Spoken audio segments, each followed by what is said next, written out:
Shalom jemaat yang dikasihi oleh Tuhan, Merry Christmas untuk kita semua. Sebelum kita memulai ibadah pada pagi hari ini, mari kita persiapkan hati dan pikiran kita saat teduh sejenak.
Mari jemaat dikasihi Tuhan, bersama-sama kita bangkit berdiri.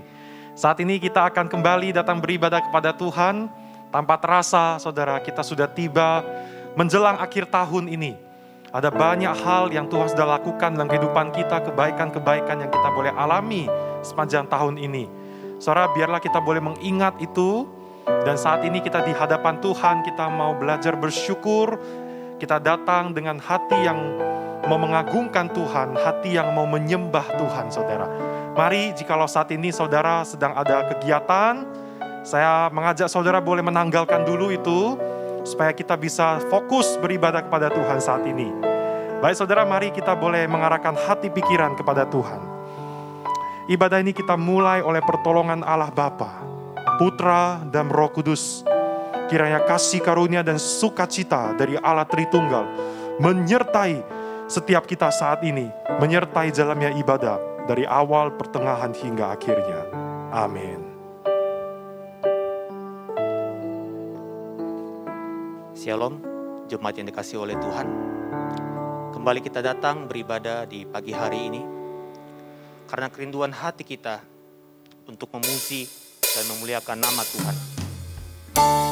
Mari dengan penuh hikmat kita angkat pujian ini. Besar kasih setia Tuhan bagi kami, sehingga dengan darahnya kita dilayakkan. Kita mendapat pengharapan yang baru.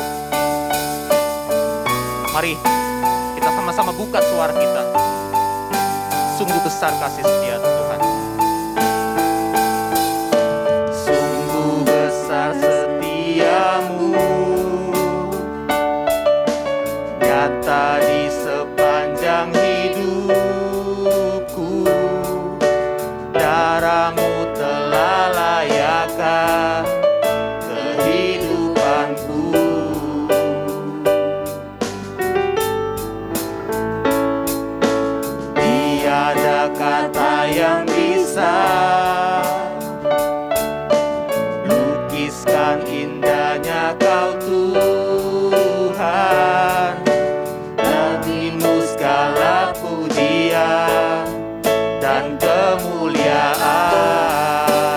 bersama katakan ku tinggikan.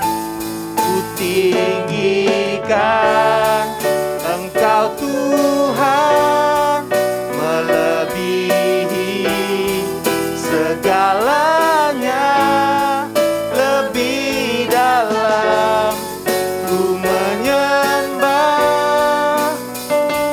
dalam roh dan kebenaran selamanya.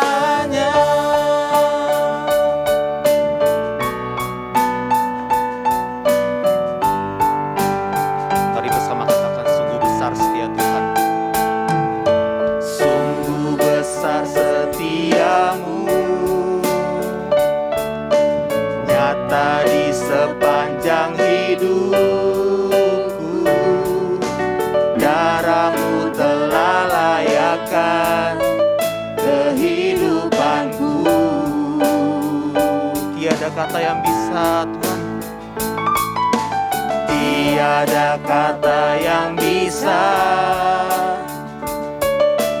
lukiskan indahnya Kau Tuhan.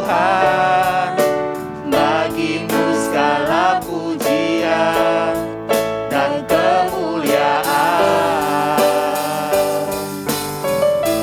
Ku tinggikan Engkau Tuhan, melebihi segalanya, lebih dalam ku menyembah,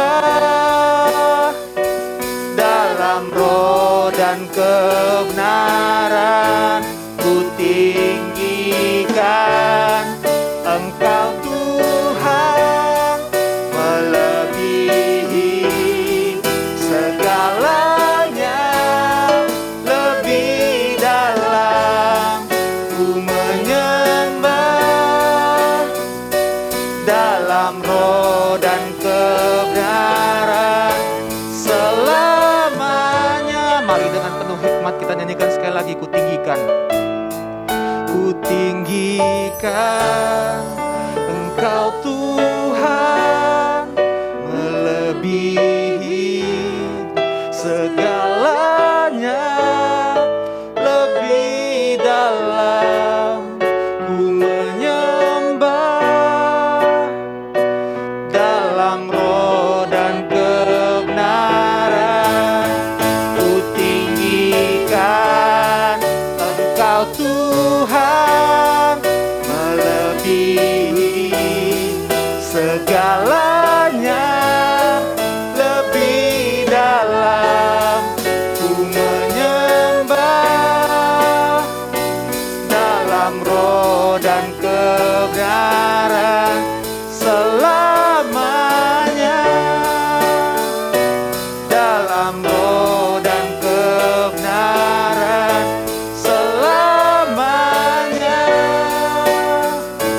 dalam roh dan kebenaran selamanya.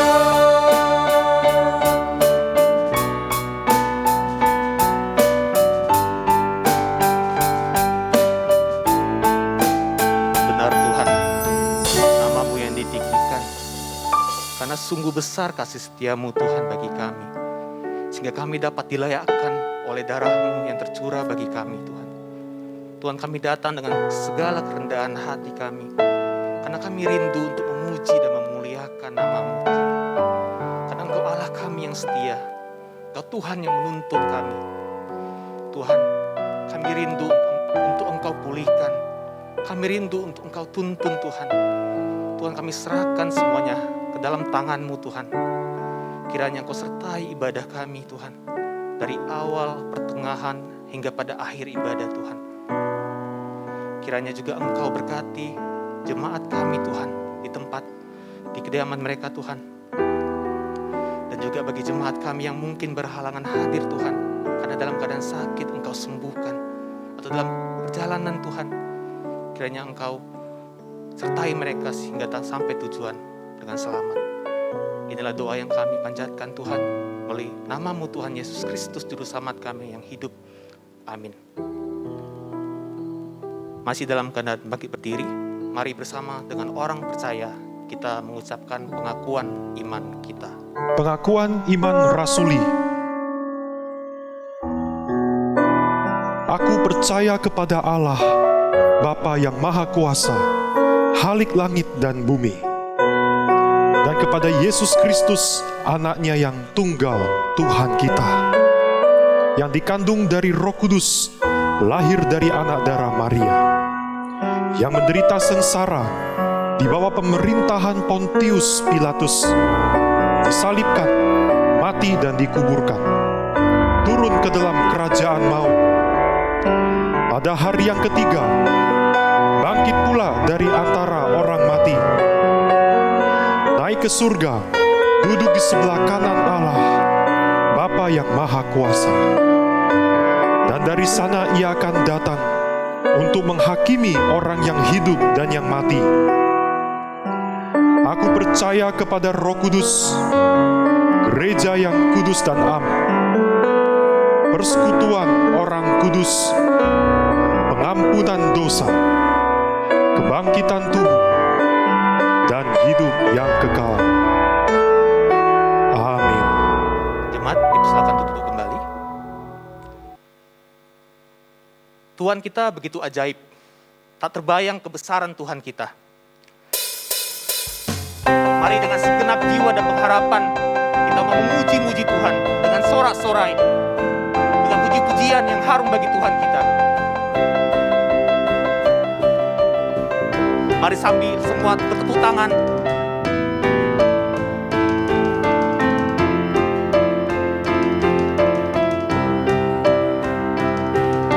Tak terbayang kebesaran-Mu dan tak terbanding kekuatan-Mu Tuhan. Kau megah bagiku. Segenap jiwa dan pengharapan telah kuserahkan untuk rencana-Mu Tuhan. Kau Raja atasku. Hanya Kau yang layak ditinggikan. Sama katakan ajaib Kau Tuhan. Ajaib Kau Tuhan, agung dan perkasa. Kau sumber kemenanganku, layak berkuasa, memerintah selamanya. Yesus, Kaulah Raja mulia.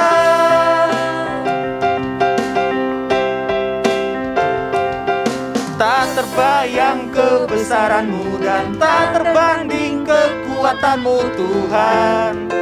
Kau megah bagiku. Segenap jiwa dan pengharapan telah kuserahkan untuk rencana-Mu Tuhan. Kau Raja atasku. Mari sama-sama kita bangkit berdiri. Hanya Kau yang layak ditinggikan.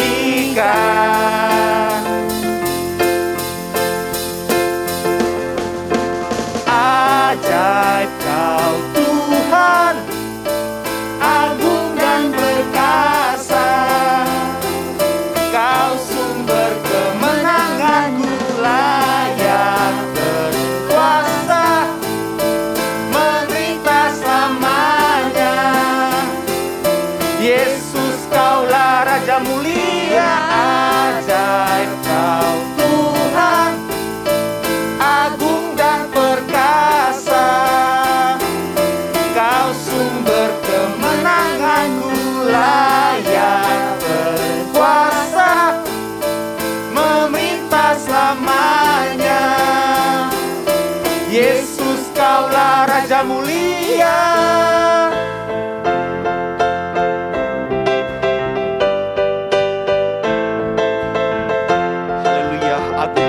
Tuhan kita, Dia sumber kemenangan kita. Dia layak berkuasa dan memerintah selamanya. Sebab Dialah Tuhan kita, Raja yang mulia.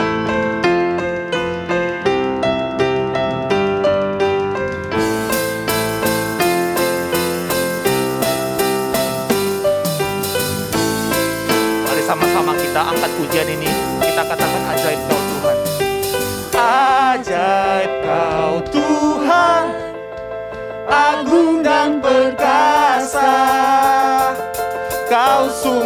kemenanganku, layak berkuasa, memerintah selamanya. Yesus, Yesus, Kaulah Raja mulia, ajaib Kau Tuhan, agung dan perkasa.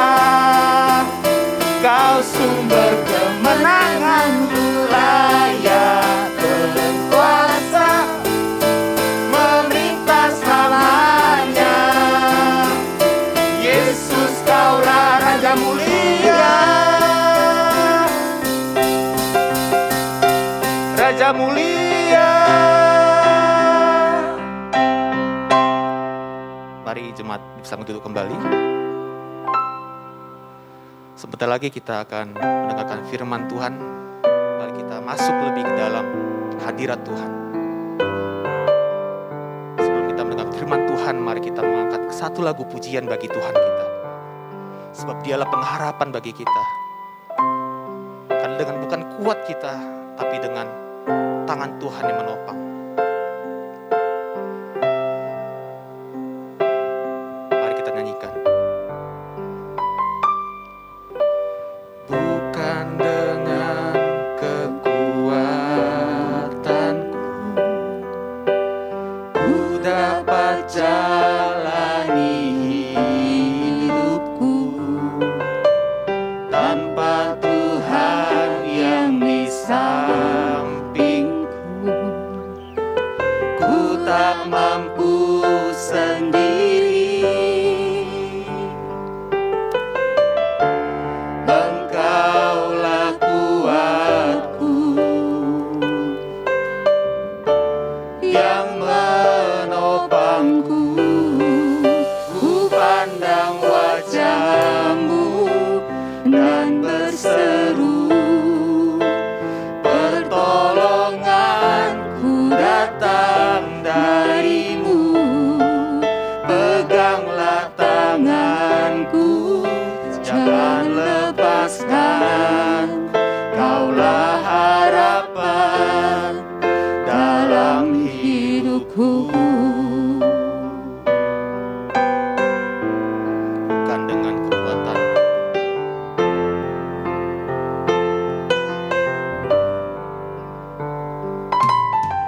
bukan dengan kekuatanku ku dapat jalani hidupku, tanpa Tuhan yang di sampingku ku tak mampu sendiri. Engkaulah kuatku, Engkaulah kuatku yang menopangku. Ku pandang wajah-Mu dan berseru, pertolonganku datang dari-Mu.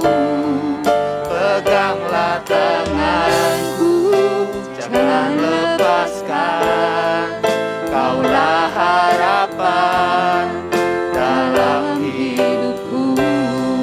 Ku pandang wajah-Mu dan berseru, pertolonganku datang dari-Mu. Peganglah tanganku, jangan lepaskan.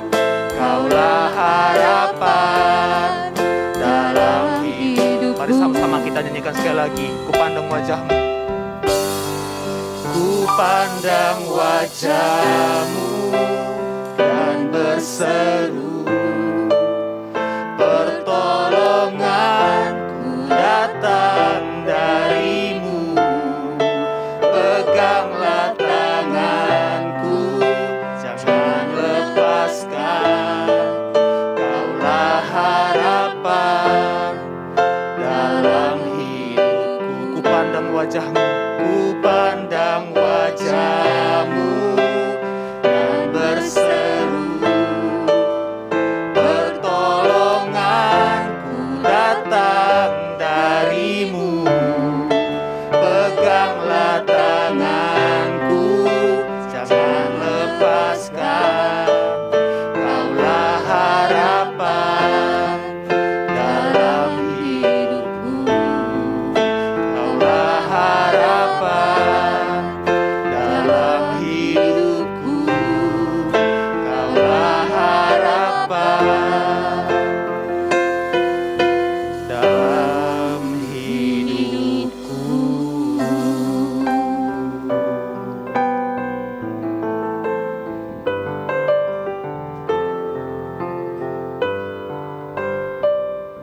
Mari jemaat dikasih Tuhan, kita bersatu hati, kita berdoa.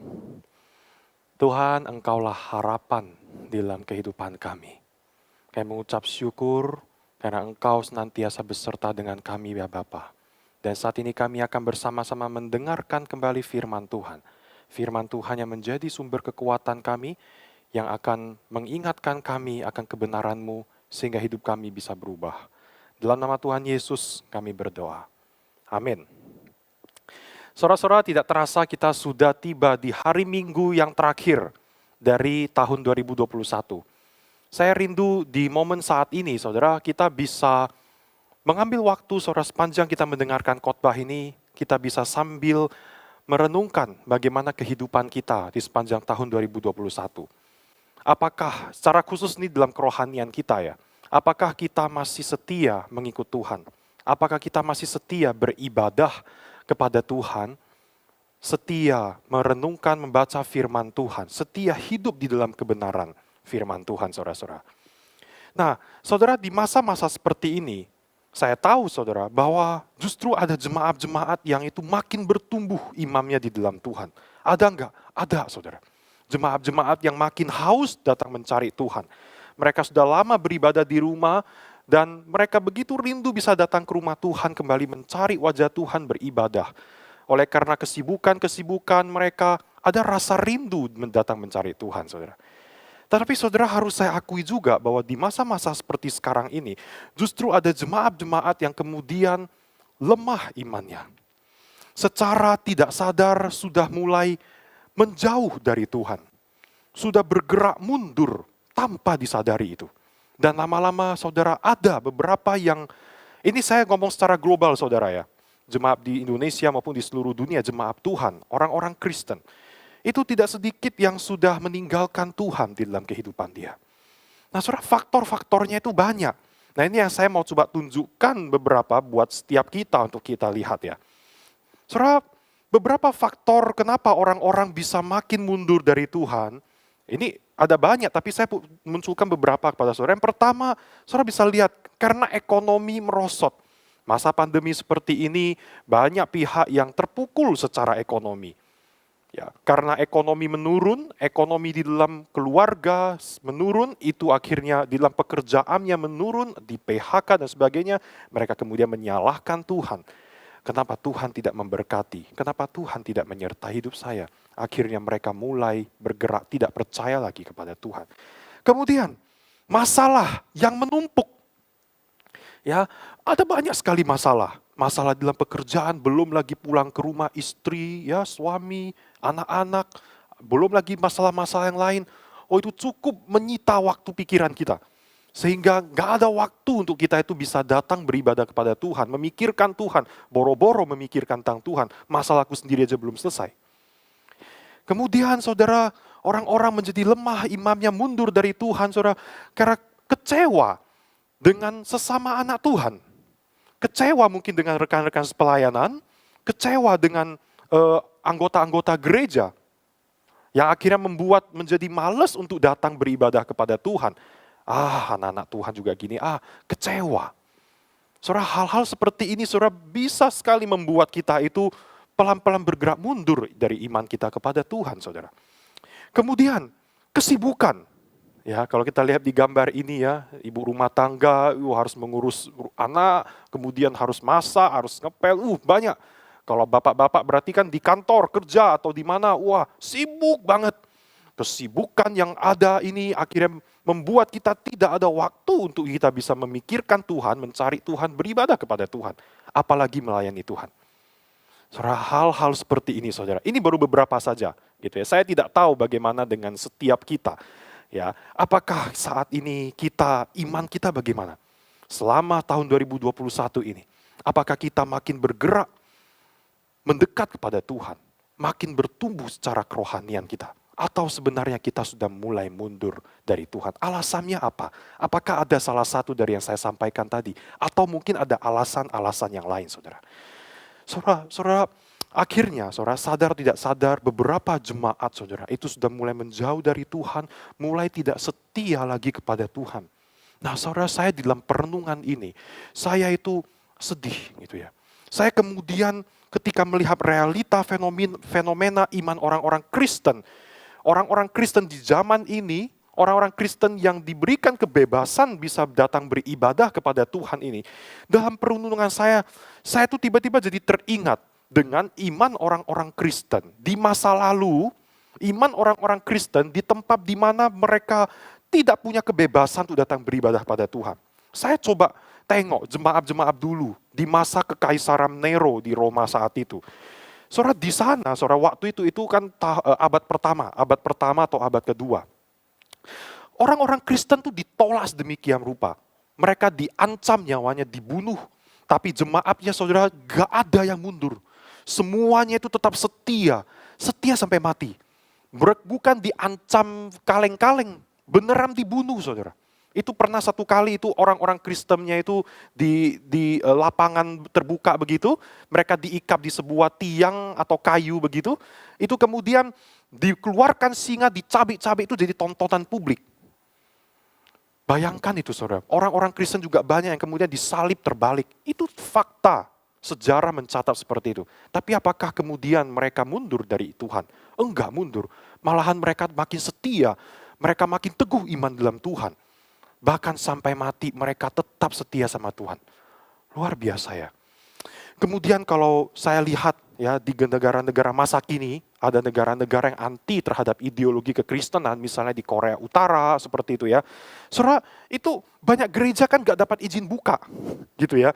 Dan kalaupun misalnya dibuka, misalnya kayak di China tuh kalau dibuka itu ada banyak sekali persyaratan-persyaratan yang harus sejalan dengan paham negara mereka begitu. Jika tidak ada ancaman penjara. Tapi kalau kita lihat, saya ini dengar sendiri kesaksian dari mereka yang dari negara-negara tersebut, saudara. Pernah datang ke kampus saya, kemudian beri kesaksian. Saya dengar sendiri, justru saudara, gereja-gereja yang paling maju di negara-negara tersebut adalah gereja-gereja bawah tanah. Tanda petik itu. Maksudnya adalah gereja-gereja yang tidak resmi, itu yang paling rame sekali, berkembang sekali di sana. Di situ sebenarnya menunjukkan bahwa justru orang Kristen mendapatkan tekanan di situ. Mereka tidak mundur, malahan mereka itu makin maju, malahan makin menyebar luas, makin banyak yang percaya kepada Tuhan. Di Roma sekarang kalau kita lihat itu sekarang jadi pusat kekristenan Katolik, bukan? Saudara, kadang-kadang saya pikir ya, kok hebat ya mereka ya, luar biasa mereka. Dapat masalah yang berat banget sampai ancaman penjara, bahkan nyawa mereka, saudara. Tapi mereka bisa tetap setia. Sedangkan jemaat-jemaat di tempat-tempat yang bebas beribadah, dapat sedikit masalah langsung mundur imannya. Dapat sedikit masalah saja, karena kesibukan saja, sudah mulai tidak mencari Tuhan lagi. Ada banyak sekali alasan tidak datang beribadah pada Tuhan, melayani Tuhan dan sebagainya. Kadang-kadang saya tuh pikir sedih saat saya, saudara. Kenapa? Kok terbalik begitu ya? Saudara pernah berpikir, kok kenapa terbalik begitu? Malahan mereka di situ yang mendapatkan ancaman nyawa, mereka bisa setia sampai akhir.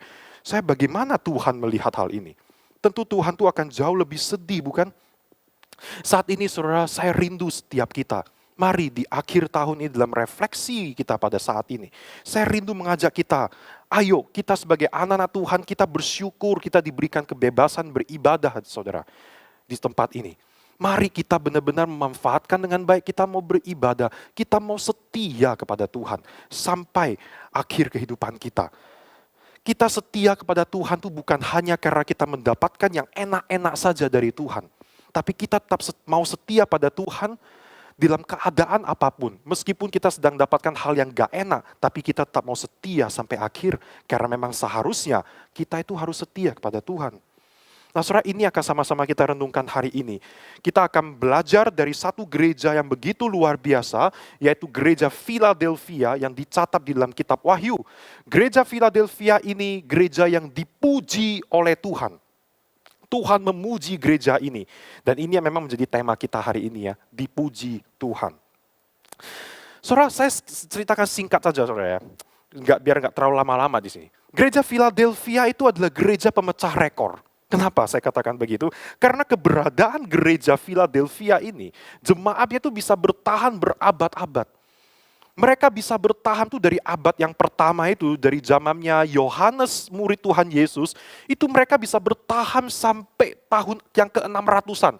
Saat Islam itu baru lahir di Timur Tengah.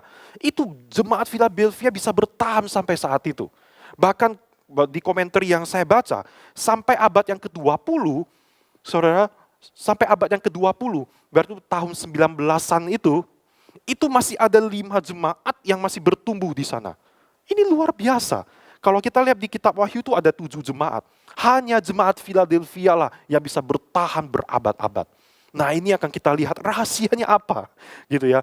Maka ini gereja benar-benar dipuji oleh Tuhan. Kita akan lihat rahasianya bisa bertahan selama itu seperti apa sih. Mari kita buka dari Wahyu pasal 3, ayat yang ke-7 sampai yang ke-13. Kita baca bersama-sama. Wahyu pasal yang ke-3, ayat yang ke-7 sampai ayat yang ke-13. 1, 2, 3. Dan tuliskanlah kepada malaikat jemaat di Philadelphia, inilah firman dari yang kudus, yang benar, yang memegang kunci Daud. Apabila ia membuka, tidak ada yang dapat menutup. Apabila ia menutup, tidak ada yang dapat membuka. Aku tahu segala pekerjaanmu. Lihatlah, aku telah membuka pintu bagimu, yang tidak dapat ditutup oleh seorang pun. Aku tahu bahwa kekuatanmu tidak seberapa, namun engkau menuruti firmanku, dan engkau tidak menyangkal namaku.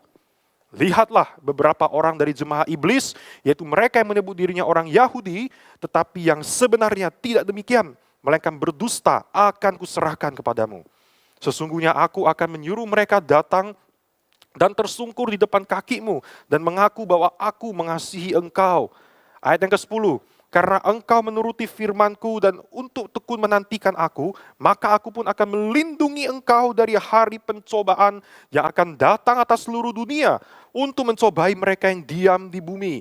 Aku datang segera. Peganglah apa yang ada padamu supaya tidak seorang pun mengambil mahkotamu. Barang siapa menang, ia akan kujadikan soko guru di dalam bait suci Allahku, dan ia tidak akan keluar lagi dari situ. Dan padanya akan kutuliskan nama Allahku, nama kota Allahku, yaitu Yerusalem baru, yang turun dari sorga, dari Allahku, dan namaku yang baru. Siapa bertelinga, hendaklah ia mendengarkan apa yang dikatakan Roh kepada jemaat-jemaat. Di sini kalau kita lihat saudara ya, ini adalah pesan, ini adalah surat Tuhan Yesus melalui Yohanes kepada jemaat Philadelphia. Isinya positif sekali. Tuhan Yesus memuji jemaat ini, ya, memuji sekali. Kita mau lihat sekilas yuk konteksnya. Gereja Philadelphia ini adalah jemaat yang seperti apa? Ternyata jemaatnya itu sedikit, saudara. Jemaat Philadelphia itu jumlahnya sedikit. Itu tampak di ayat yang ke-8c, kekuatanmu itu tidak seberapa. Sebenarnya diartikan adalah anggotanya sedikit, enggak banyak. Ya, mereka berada hidup di tengah-tengah budaya Yunani. Ya, budaya yang banyak orang penyembahan berhala di sana, ya kan? Tetap mereka jumlahnya sedikit, tetapi mereka bisa tetap taat firman Tuhan, mereka bisa tetap ya tidak menyangkal nama Tuhan. Luar biasa. Kemudian mereka ini jemaat yang dikucilkan, mereka dihina, ya, mereka dikucilkan oleh orang-orang mayoritas yang ada di situ, orang-orang Yunani. Kemudian juga orang-orang Yahudi menghina mereka, tetapi mereka menaati firman Tuhan, mereka tidak menyangkal nama Kristus. Kemudian saudara, selain jemaat Philadelphia ini menaati firman Tuhan dan tidak menyangkal nama Kristus di sini, jemaat Philadelphia ini juga mereka sangat aktif di dalam menyebarkan Injil Tuhan. Hal ini bisa kita lihat di dalam ayat yang ke-8. Tuhan mengatakan, aku tahu segala pekerjaanmu, lihatlah aku telah membuka pintu bagimu yang tidak dapat ditutup oleh seorang pun. Saudara, aku tahu segala pekerjaanmu. Pekerjaan di situ adalah pekerjaan penyebaran Injil, pekerjaan pemberitaan Injil. Kenapa tidak, saudara? Karena kalau kita lihat di sini, aku telah membuka pintu bagimu. Pintu di sini sebenarnya dimaksudkan adalah pintu gerbang kota Philadelphia. Jadi saudara, sekilas info untuk setiap kita, bahwa kota Philadelphia ini berada, letak kotanya itu di tempat yang sangat strategis, di tempat jalur perdagangan. Banyak orang-orang yang berdagang lalu lalang di sana, ramai sekali tempat pertemuan orang-orang dari barat dengan orang-orang dari timur. Jadi ini adalah satu kesempatan yang luar biasa untuk menyebarkan Injil kepada orang-orang yang ada di sana. Injil bisa tersebar luas saudara, ke berbagai daerah, ke berbagai tempat melalui kota Philadelphia ini. Dan Tuhan sudah membuka kesempatan itu, membuka pintu gerbang itu, saudara, kepada jemaat Philadelphia, dan jemaat Philadelphia memanfaatkannya dengan sangat baik. Ya, aku tahu segala pekerjaanmu. Ya, adalah satu perkataan yang sangat positif karena jemaat Philadelphia, mereka saudara, mereka melakukan dengan aktif penyebaran Injil itu kepada orang-orang yang ada di sekitar mereka. Ini saudara, ini 2 poin ini yang nanti akan kita sama-sama fokuskan. Jemaat Philadelphia adalah mereka yang menaati firman Tuhan, mereka setia di dalam kebenaran. Kemudian mereka itu juga sebenarnya setia, aktif di dalam mereka itu menyebarkan Injil. Saudara, ini yang menyebabkan gereja ini dipuji oleh Tuhan dan kita lihat gereja ini bisa bertahan selama berabad-abad. Ya, diberkati oleh Tuhan meskipun anggotanya sedikit. Nah, saudara, ini yang sama-sama akan kita lihat, saudara. Ya, jadi ada 2 poin kesetiaan di sini. Jemaat Philadelphia yang membuat gereja ini bisa bertahan berabad-abad yang perlu kita pelajari juga. Yang pada akhirnya sampai Tuhan tuh memuji jemaat ini. Yang pertama, saudara, gereja Philadelphia mereka setia di dalam firman Tuhan. Saudara, kita hidup di zaman di mana tuh banyak nilai-nilai moralitas yang bertentangan dengan ajaran firman Tuhan. Sama bukan saudara, kita yang hidup di zaman sekarang dengan mereka jemaat Philadelphia rasanya sama, saudara. Ya, kita hidup berbeda. Ya, ajaran firman Tuhan tentu berbeda dengan ajaran-ajaran dunia. Saudara, kita lihat kalau ajaran-ajaran dunia, ya, orang-orang kalau bersalah kepada kita, dunia secara tidak langsung mengajarkan kita untuk apa?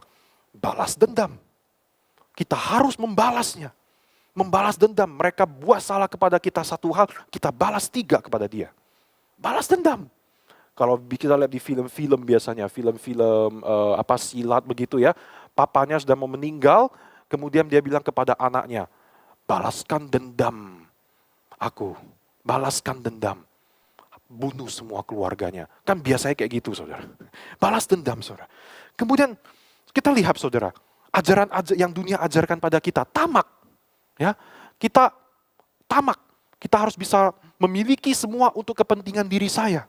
Ya, saudara, itu yang terjadi, bukan? Kemudian kita lihat yang dunia secara tidak langsung ajarkan pada kita. Hidup itu lulu, gua-gua. Ya, lulu, wawa.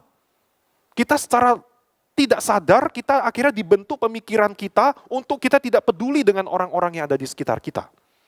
Egois.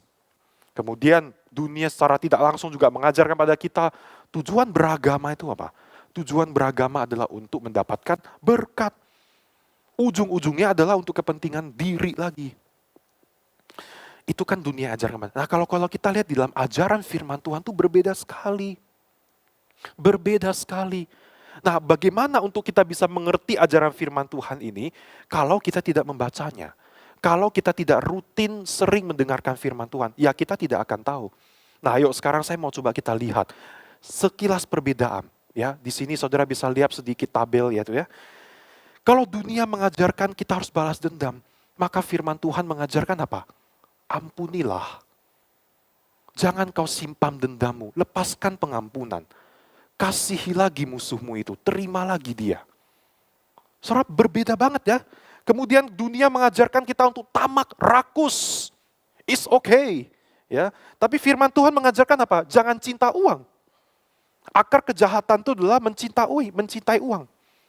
Kita boleh mengejar uang, kita boleh mencari, tentu saudara, untuk mencari nafkah. Tetapi tidak boleh mencintai uang. Mencintai uang dengan kita itu mencari uang itu beda, saudara. Ya, ada perbedaan antara mencari uang dengan mencintai uang. Kemudian dunia mengajarkan hidup itu lulu, gua-gua. Kita lihat firman Tuhan ngajarinnya apa? Kasihilah sama manusia, seperti engkau mengasihi dirimu sendiri. Beda kan saudara? Dunia mengajarkan bahwa tujuan beragama, kita beragama itu untuk mendapatkan berkat, mendapatkan popi, begitu kan? Tapi kalau firman Tuhan mengajarkan apa? Tujuan beragama itu bukan untuk mendapat berkat. Tujuan kita mengikut Tuhan adalah untuk berubah hidup kita. Bertobat. Dan untuk menyenangkan Tuhan. Tentu Tuhan akan memberkati kita. Dia akan memberikan berkat pada kita, anak-anaknya. Tentu dia akan berikan itu. Tapi bukan itu tujuan kita mau mengikut Tuhan. Saudara jangan salah. Kita mengikut Tuhan bukan untuk itu, tapi untuk berubah hidup kita. Dan untuk kita menyenangkan Tuhan.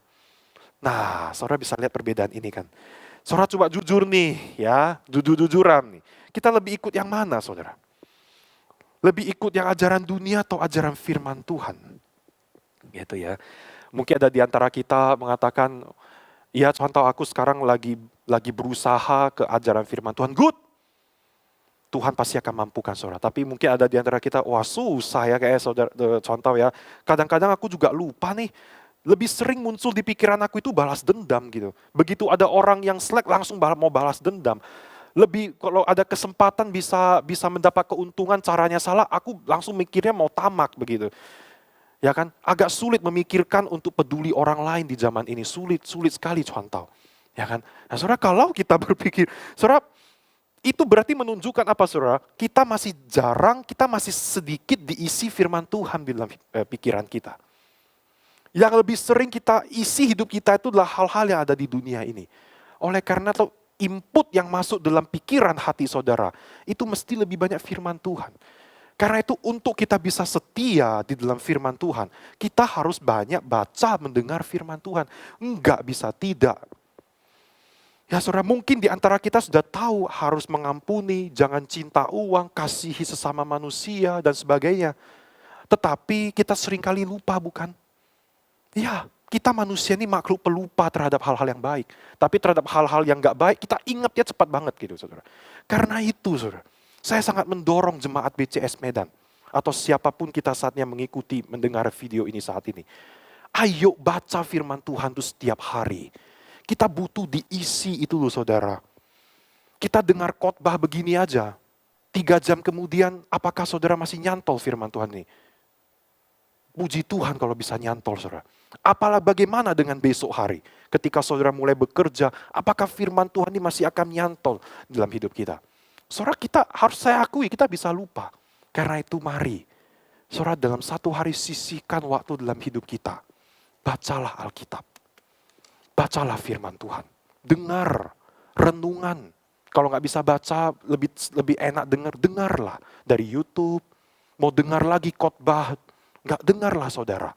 Ya, isi hidup kita itu dengan firman Tuhan. Baru saudara kita itu bisa ada kekuatan, kita itu bisa setia dalam firman Tuhan.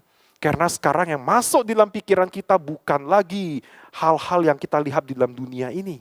Ya, tetapi firman Tuhan juga banyak masuk di dalam pikiran kita. Saudara itu yang pertama, jemaat Philadelphia itu bisa dipuji oleh Tuhan, mereka bisa bertahan selama berabad-abad gerejanya itu saudara.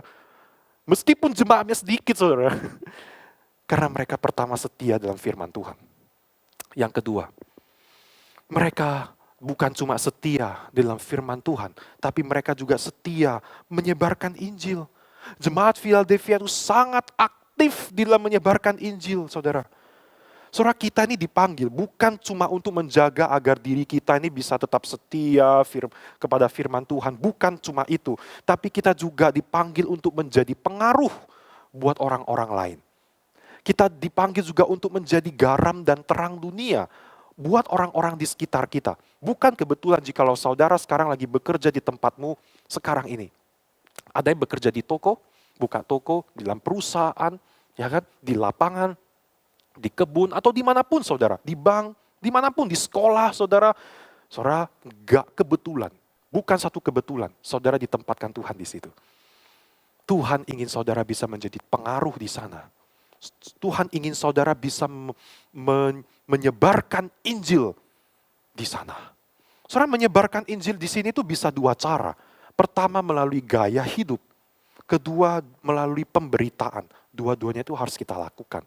Gaya hidup itu berarti dari cara kita berkomunikasi dengan orang. Tutur kata kita. Ya. Kemudian perlakuan kita. Sikap kita kepada orang-orang lain. Saudara itu orang-orang baca loh saudara. Ya, saudara, saya harap setiap kita bisa menjadi contoh dan teladan, saudara ya. Kemudian yang kedua juga penting adalah pemberitaan Injil. Ada kesempatan, ceritakanlah kebaikan Tuhan. Beritakanlah Injil kepada orang-orang yang ada di sekitar kita. Saudara, orang-orang yang hidupnya itu berbeda, saudara. Orang-orang hidup menurut Injil, itu pasti akan mendapatkan sorotan Nggak mungkin enggak, saudara. Kalau kita benar-benar hidup menuruti firman Tuhan ya, kita pasti berbeda. Dan saudara jangan takut untuk berbeda. Saudara lihat gambar ini, saudara. Ya, saudara bisa lihat di sekumpulan orang-orang itu ada satu yang terang kan. Ya, saudara itu, saya harap itu adalah kita. Ketika kita lagi berada di lingkungan tempat kita berada. Saya harap itu adalah kita. Kita bisa ada terang. Karena ketika kita itu menuruti firman Tuhan, di dalam kita itu ada terang. Ada kebaikan yang muncul. Ketika orang-orang dunia mereka mau ciak dan sebagainya, kita enggak. Ya, ketika mereka ngomong kotor dan sebagainya, kita enggak. Kita pasti terlihat berbeda, saudara. Dan saudara jangan takut terhadap hal itu. Karena memang kita dipanggil untuk itu. Dan kita untuk membawa pengaruh buat mereka. Saya jadi teringat kepada seorang di masa Orde Baru, saudara. Namanya adalah Yap Thiam Hien. Saudara, Bapak Yap Thiam Hien ini tentu tidak asing sekali bagi orang-orang yang bergelut di dunia hukum. Karena Bapak Yap Thiam Hien ini adalah seorang pengacara di masa Orde Baru. Dia adalah seorang anak Tuhan, orang Kristen yang sangat taat kepada Tuhan. Saudara, nggak gampang saudara menjadi pengacara di saat itu.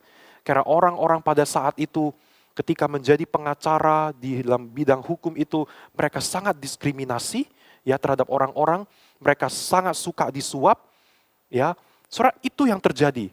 Ketika banyak di lingkungan pengacara-pengacara itu semua nerima suap dan sebagainya, mereka memenangkan perkara orang-orang yang justru bersalah, Bapak Yap Thiam Hien ini berbeda.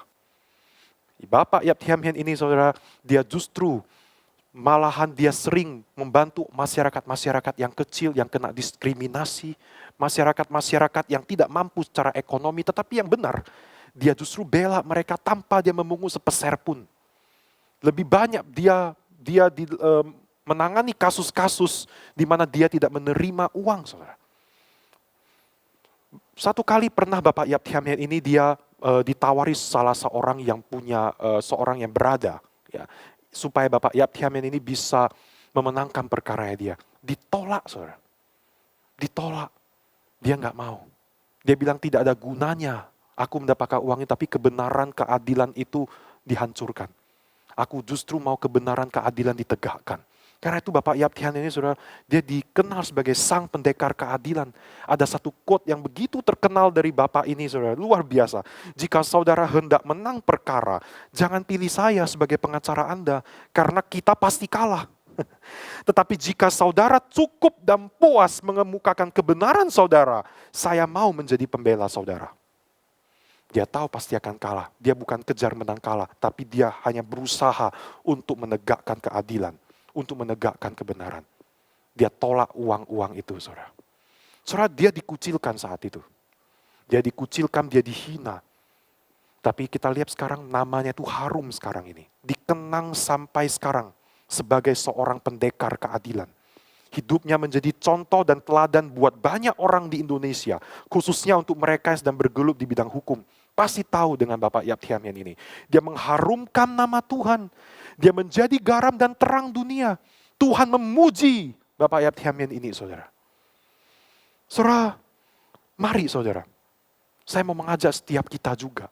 Kita mau menjadi teladan, kita mau menjadi contoh buat orang-orang ada di sekitar kita. Mulai dari gaya hidup kita. Jangan takut untuk berbeda. Ya saudara, karena kita orang Kristen dipanggil hidup bukan mengikuti arus. Tapi kita dipanggil hidup untuk melawan arus dunia ini. Dan bisa memenangkan mereka. Saudara, bukankah inilah slogan gereja kita, bukan?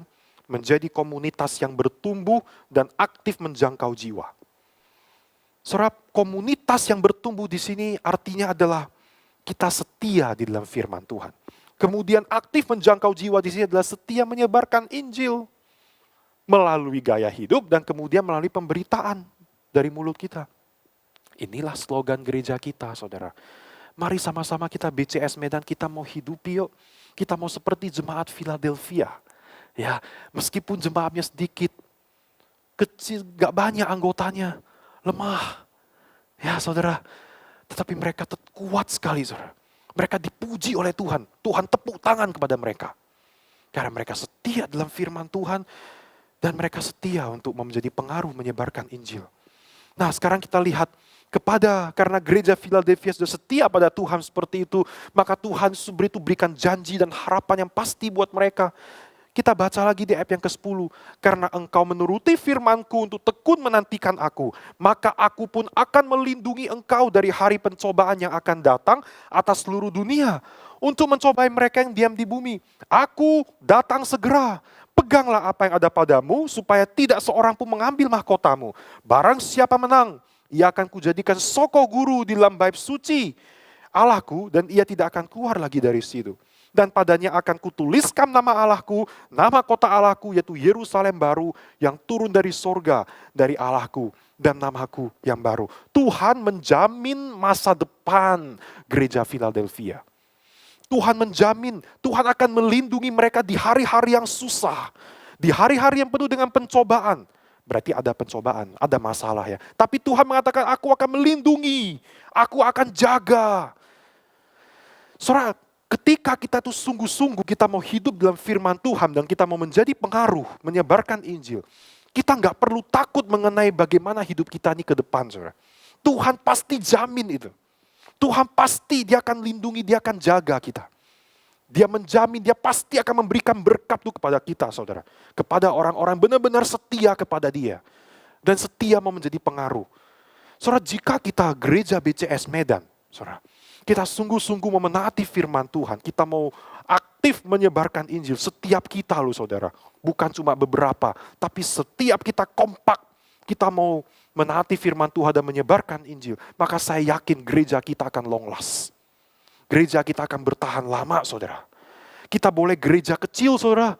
Tapi kita boleh sedikit jumlahnya. Tetapi dari jumlah kita yang sedikit ini. Kalau kita benar-benar kita menaati firman Tuhan dan aktif sebarkan Injil, kita nggak perlu takut. Saya pribadi, saudara, saya yakin gereja ini tetap akan berdiri kokoh. Akan menjadi berkat luar biasa sekarang. Buat kota Medan, buat orang-orang di seluruh Indonesia. Badai bisa datang, COVID bisa melonjak lagi, meskipun COVID itu melonjak lagi, atau mungkin nanti ke depan ada hal-hal yang lebih mengerikan dari COVID yang akan menimpa dunia kita tidak akan takut. Asalkan setia dalam firman dan mau aktif menyebarkan Injil, saudara. Gereja kita ini pasti akan teguh berdiri kokoh. Saudara, jika kita keluarga kita sungguh-sungguh setia menaati firman Tuhan, mau aktif sebarkan Injil, maka keluarga kita, keluarga saudara akan menjadi keluarga yang sangat kokoh hingga kepada keturunan-keturunannya. Yakinlah saudara, tidak akan tercerai-beraikan. Keluarga kita akan menjadi keluarga yang sangat berbahagia. Keluarga yang sangat harmonis. Keluarga yang meskipun ada masalah bisa menimpa. Badai bisa menimpa. Tetapi tidak akan tergoyahkan. Keluarga kita akan tetap berdiri kokoh. Gimana kuncinya? Setia di dalam firman Tuhan. Firman Tuhan menjadi dasar di dalam keluarga kita. Dan kita sebagai keluarga kita juga mau aktif menyebarkan Injil. Saya minta kepada setiap kita, mari papa mama, ajarkan anak-anakmu firman Tuhan. Dan ketika anak-anak saudara sudah dewasa, pastikan anak-anakmu mengajarkan lagi firman Tuhan ke anak-anak mereka. Ini harus menjadi warisan turun-temurun, saudara. Maka keluargamu, saudara, keluarga saya tidak akan terombang-ambingkan, pasti akan kokoh sampai akhir hidup kita. Amin, saudara-saudara. Jadi kuncinya sekarang saudara tahu, udah paham ya saudara, bagaimana kita bisa menjadi orang yang imamnya kokoh, keluarga yang kokoh, gereja yang kokoh, yang dipuji oleh Tuhan, di mana Tuhan akan bertepuk tangan kepada kita.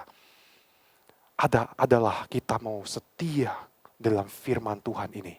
Dan kemudian kita mau setia menyebarkan Injil di dalam kehidupan kita. Mari saudara-saudara, kita mau menjadi pribadi-pribadi yang berakar makin kuat di dalam firman, dan kita berbuah makin lebat di dalam kehidupan kita. Tantangan, masalah, penderitaan seharusnya tidak membuat kita menjadi makin mundur. Tapi sebaliknya masalah seharusnya justru membuat kita semakin mau setia kepada Tuhan. Amin. Mari kita bersatu hati berdoa. Firman-Mu sudah diberitakan ya Tuhan. Tolonglah kami bisa menjadi orang-orang, keluarga-keluarga yang mau setia kepada firman Tuhan. Yang mau aktif menyebarkan Injil. Melalui gaya hidup kita. gaya hidup kami, dan juga melalui pemberitaan Injil. Tolonglah kami Tuhan, dan tolonglah gereja BCS Medan. Meskipun gereja BCS Medan anggotanya tidak banyak, seperti gereja Philadelphia ini, tapi jikalau kami benar-benar kami setia kepada firman Tuhan, hidup taat kepada Tuhan, mau menyebarkan Injil dalam kehidupan keseharian kita, kami mau beribadah kepada Tuhan, kami tidak takut. Tuhan sendiri akan menjaga, Tuhan sendiri akan melindungi, kami akan menjadi berkat, dan itu memuliakan Tuhan. Tuhan memuji kami, Tuhan akan bertepuk tangan untuk kami. Seperti yang Kau sudah lakukan kepada gereja Philadelphia. Tolonglah setiap kami ya Tuhan, kami percaya di dalam nama Tuhan Yesus Kristus kami berdoa. Amin. Tuhan memampukan setiap kita. Amin. Terima kasih kepada Contoh Robin yang sudah menyampaikan firman Tuhan pada pagi hari ini.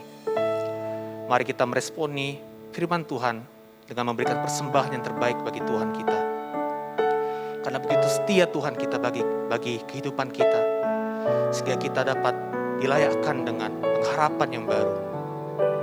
Mari bersama kita nyanyikan lagu pujian ini untuk persembahan bagi Tuhan kita. Tidak dengan tangan yang hampa. Tidak dengan tangan yang hampa, ku datang ke hadirat-Mu, menyatakan rasa syukurku atas segala berkat-Mu. Tidak dengan tangan yang hampa. Tidak dengan tangan yang hampa, ku sujud menyembah-Mu, persembahkan seluruh hidupku di atas mezbah-Mu. Segalanya yang ku miliki, semuanya daripada-Mu kan ku bawa. Persembahan-Mu yang terbaik hanya bagi-Mu. Segalanya yang ku miliki, semuanya daripada-Mu kan ku bawa. Persembahan-Mu yang terbaik hanya bagi-Mu.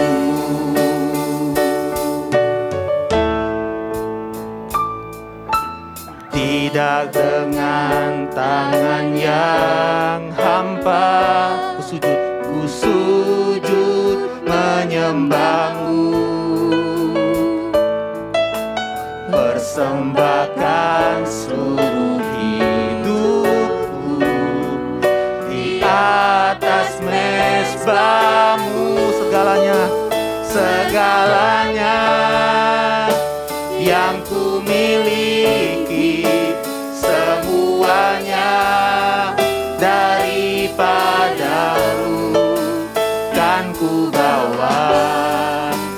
Persembahan-Mu yang terbaik hanya bagi-Mu. Segalanya yang ku miliki, semuanya daripada-Mu kan ku bawa. Persembahan-Mu yang terbaik hanya bagi-Mu. Sekali lagi kita nyanyikan saudara. Segalanya yang ku miliki, semuanya daripada-Mu kan ku bawa.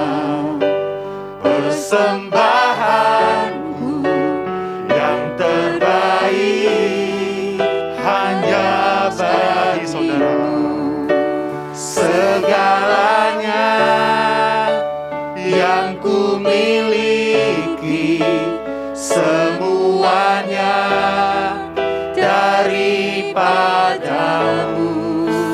Kan ku bawa persembahanku yang terbaik hanya bagimu. Ya Bapa, terima kasih. Segala sesuatu yang baik dalam kehidupan kami adalah berasal dari Tuhan. Tuhan, biarlah saat ini kami boleh sungguh-sungguh merenungkan kebaikan-Mu yang Kau telah curahkan dalam kehidupan kami sepanjang tahun ini. Dan saat ini dengan bentuk ucapan syukur kami mau memberikan persembahan ini. Dan biarlah ini boleh sungguh harum di hadapan-Mu. Dan biarlah sungguh Engkau boleh berkenan menerima persembahan kami ini. Dan ini boleh memuliakan nama-Mu untuk memperluas kerajaan-Mu di muka bumi ini. Bapa, biarlah bukan hanya materi yang kami boleh persembahkan, tetapi seluruh hidup kami, seantero hidup kami persembahkan ke hadapan-Mu Tuhan. Tuhan, tolonglah kami supaya kami sebagai anak-anak-Mu, kami boleh setia. Kami boleh belajar seperti gereja Philadelphia, gereja yang sedikit jumlahnya, tetapi memiliki iman yang besar, memiliki kesetiaan yang besar di hadapan Tuhan. Keluarga kami ingin menjadi seperti itu. Kami ingin memiliki keluarga yang kokoh di dalam Engkau, keluarga yang kuat, gereja yang kuat di hadapan-Mu. Dan kami juga rindu hidup kami boleh kuat, kokoh di hadapan-Mu Tuhan. Dan rahasianya adalah kami harus setia di dalam firman Tuhan, setia untuk membagikan Injil kepada orang-orang di sekitar kami. Tuhan, kami percaya Engkau Allah yang akan memampukan kami. Mampukanlah kami supaya kami boleh sungguh-sungguh menjadi orang-orang yang Kau dapati setia sampai akhir hidup kami. Terima kasih Tuhan, kami serahkan untuk gereja kami ini tahun depan dalam berbagai program-program yang ada. Kiranya Tuhan Kau yang boleh tolong. Tuhan, kami tidak akan mampu jikalau Engkau tidak menyertai kami. Oleh karena itu saat ini kami benar-benar memohon Tuhan penyertaan-Mu. Tolonglah hamba-Mu ini. Tolonglah setiap pengurus. Tolonglah setiap orang yang melayani Engkau Tuhan. Di gereja ini. Mampukan kami Tuhan. Untuk kami bisa mengerjakan pelayanan ini di hadapan-Mu. Saya percaya Tuhan Engkaulah Allah. Ini pelayanan milik Engkau. Engkau yang akan memberikan kuasa. Engkau yang akan memberikan kekuatan kepada setiap kami. Kami serahkan untuk setiap kehidupan kami, jemaat-Mu tempat ini, ada berbagai pergumulan yang ada, entah itu sakit penyakit, pergumulan secara ekonomi, dalam pekerjaan, relasi dengan orang-orang di sekitar. Tuhan, kami percaya Engkau memiliki waktu dan kehendak-Mu yang terbaik untuk memulihkan kami. Terima kasih Bapa. Dan kami menyerahkan untuk bangsa kami Indonesia, Tuhan yang terus sertai untuk pemerintah kami, supaya Engkau tambah-tambahkan mereka hikmat kebijaksanaan dapat mengelola bangsa kami ini dengan baik. Kami percaya Tuhan, dan kami juga mohon supaya kiranya pandemi COVID-19 di bangsa kami dan juga di seluruh dunia boleh segera usai dari dunia ini. Kami serahkan segala sesuatunya kepada Engkau, karena kami percaya Engkau Allah yang memegang kontrol. Engkau yang take control atas dunia kami ini. Terima kasih Tuhan, inilah seluruh doa kami. Kami panjatkan hanya di dalam nama Tuhan Yesus Kristus kami berdoa. Amin. Mari kita pujikan doksologi, segala kemuliaan hanya bagi nama Tuhan.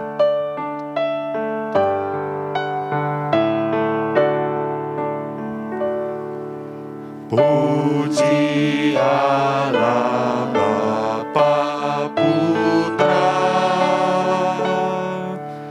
puji Allah Roh Kudus, ketiganya yang esa. Pohon selamat sumber berkah. Amin.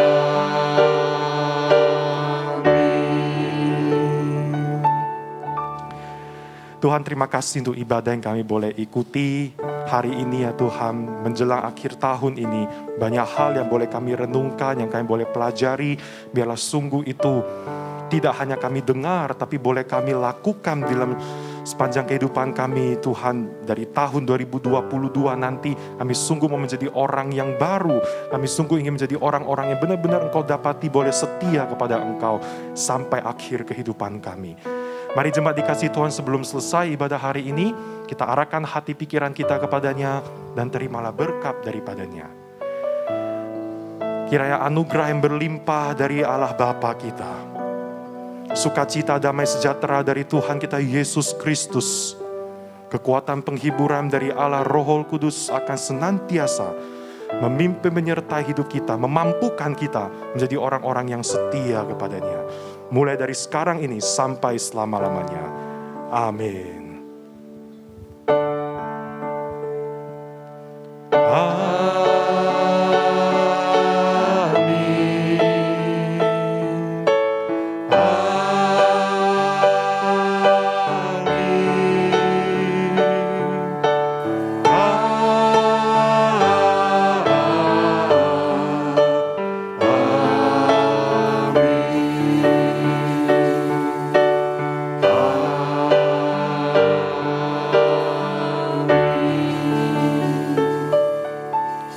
Saudara dipersilakan duduk kembali.